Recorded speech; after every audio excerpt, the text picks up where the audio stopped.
নমস্কার বন্ধুরা, জয়াস ফুড রেসিপিতে তোমাদের সবাইকে আরও একবার স্বাগতম। আজকের আমি তোমাদের জন্য নিয়ে আসলাম লাউ চিংড়ির একটি দুর্দান্ত রেসিপি।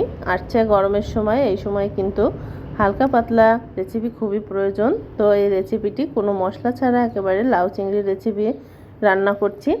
তো বন্ধুরা দেখে নাও রেসিপিটির জন্য দেখো, এখানে আমি একটা লাউ নিয়েছি মাঝারি সাইজের মতো, আর এখানে নিয়েছি প্রায় 150 গ্রামের মতো চিংড়ি মাছ। তোমরা এখানে বড় চিংড়ি, ছোট চিংড়ি বা বেশি কম নিতে পারো। তো সরাসরি রান্নায় চলে গেলাম। রান্নার জন্য দিয়ে দিলাম একটা কড়াইটা গরম হয়ে গেলে 1 চামচ তেল দিয়ে আমি প্রথমে চিংড়ি মাছগুলোকে ভেজে নেব। মাছগুলোকে আমি দিয়ে দিলাম গরম তেলের ভিতরে, দিয়ে সামান্য নুন এবং সামান্য একটু হলুদ দিয়ে মাছগুলোকে জাস্ট 1-2 মিনিট একটু ফ্রাই করে নেব। দেখতেই পাচ্ছ, আসলে গরমের সময় কিন্তু বেশি তেল মশলাযুক্ত খাবারটা কিন্তু খেতে একদমই ভালো লাগে না।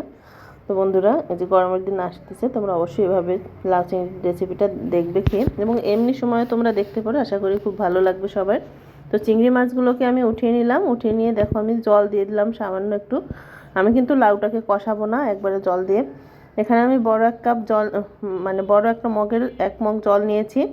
দিলাম 1-1.5 চামচ মতো হলুদ গুঁড়ো, স্বাদ মতো নুন এবং 1 চামচ মতো তেল দিয়ে দিলাম, রান্নার তেল। এবং জলটা ফুটে আসলে আমি লাউটাকে জলের ভিতরে দিয়ে দেব। আমি জানি না তোমরা কেউ কখন এভাবে লাউ রান্না খেয়েছো কি না, না কষিয়ে। যদি না খেয়ে থাকো অবশ্যই ট্রাই করবে। আর দিয়ে দিলাম এখানে 4-5টা কাঁচা লঙ্কা, আমি মাঝখান থেকে ফেলে দিয়েছি। দিয়ে আমি নাড়াচাড়া না দিয়ে ওভাবেই ঢেকে দেবো একবারে 7-8 মিনিট মতো। 7-8 মিনিট পরে ফিরে আসলাম। এবারে আমি নেড়ে দেব, হলুদ মরিচ সব কিছুর সঙ্গে একবারে লাউটাকে নেড়ে দিচ্ছি।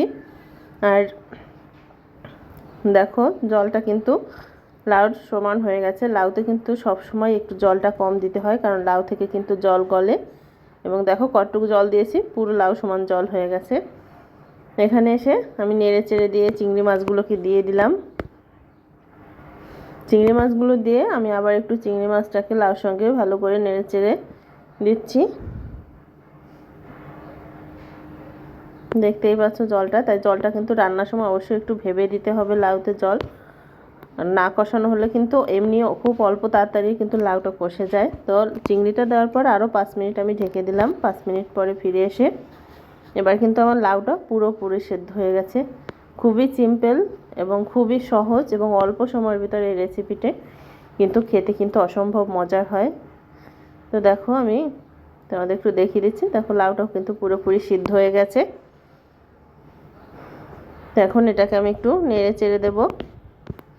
নেড়ে চেড়ে দিয়ে আমি এটাকে তুলে নেব ফোড়ন দেওয়ার জন্য। মাঝখানে কিন্তু আমি ফোড়ন দিয়ে দিচ্ছি। ফোড়নের জন্য আমি এখানে দিয়ে দেবো আরও 1 চামচ মতো তেল। আসলে এসব কিন্তু রেসিপিতে কিন্তু লাউ, কুমড়ো, চাল কুমড়ো, এগুলো কিন্তু তেলটাও খুব বেশি একটা লাগে না। ফোড়নের জন্য 1 চামচ তেল দিয়ে এর ভিতরে দিয়ে দিলাম একটা শুকনো লঙ্কা। এটাকে আমি একটু 5 থেকে 10 সেকেন্ড ফ্রাই করে নিয়ে দিয়ে দেবো 1/2 চামচ সরিষা এবং 1/2 চামচ গোটা জিরে। এই দুটোকে আমি ফোড়ন দিলাম এখানে। তো সর্ষেগুলোকে একটু চামচ দিয়ে চেপে দিচ্ছি, এতে কিন্তু ভালো সুন্দর দেখা যায় তরকারির রঙটা। ফোড়নটা আমি নেড়ে চেড়ে দিয়ে লাউটাকে ঢেলে দিলাম।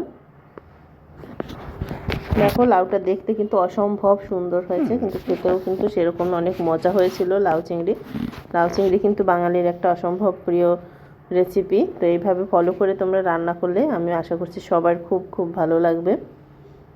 এবারে আমি দিয়ে দিলাম বেশ খানিক ধনিয়া পাতা। লাউর এইটাই হচ্ছে আসল মশলা, সব থেকে আসল মশলা হচ্ছে ধনিয়া পাতা। লাউ রান্নায় কিন্তু ধনিয়া পাতা দিলে খুব সুন্দর একটা সেন্ট বের হয়। আর দেখো জলটা দেখতেই পাচ্ছ, কারণ একদম গামাখা হয়ে গেছে, কারণ বেশি জল হলে কিন্তু লাউ খেতে ভালো লাগে না। যে কোনো জল তরকারিতে ঝোলটা মাখা মাখা হলে খেতে ভালো লাগে। তো তেজপাতা দিয়ে আমি আরও 2 মিনিট মতো নেড়ে চেড়ে ভালো করে গলিয়ে একটু নেড়ে চেড়ে একসঙ্গে করে নিচ্ছি। ভালো করে নেড়ে চেড়ে দিলে লাউগুলো একটার সঙ্গে একটা দেখতে সুন্দর লাগে, খেতেও ভালো লাগে। আর ধনিয়া পাতা দেওয়ার পরে 2 মিনিট জাল করে নিয়েছি, যাতে করে সেদ্ধ হয়ে যায় ধনিয়া পাতাটা। তো দেখো আমি কড়াই থেকে নামিয়ে নিয়েছি, কত সুন্দর দেখতে হয়েছে। আশা করি তোমাদের খুব ভালো লাগবে রেসিপিটি, এবং ভালো লাগলে আমার চ্যানেলটি সাবস্ক্রাইব করো এবং কেমন হয়েছে রেসিপিটি অবশ্যই জানাবে এবং অবশ্যই তোমরা এভাবে একবার ট্রাই করবে। আশা করি তোমাদের সবার খুব ভালো লাগবে। তো বন্ধুরা আজকের মতো এখানেই টাটা, সবাই খুব ভালো থাকবে এবং আমার চ্যানেলের পাশে থাকবে। টাটা।